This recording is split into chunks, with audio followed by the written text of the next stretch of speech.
How to prepare a class in Labscope Teacher.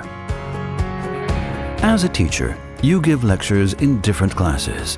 One day, you explain the mitosis of cells with 2 groups of students. The next day, 60 students share 30 microscopes. You need to flexibly change the class layout. Moreover, in yet another class, you prepare content which includes images, PowerPoints, and exams before you give a lecture.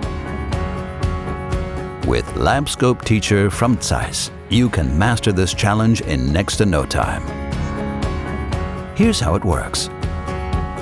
Log in to Labscope Teacher using your administrator ID and password.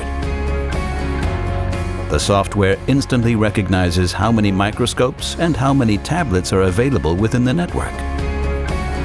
Now define the layout of your class, build groups, and define which iPads work on which microscopes.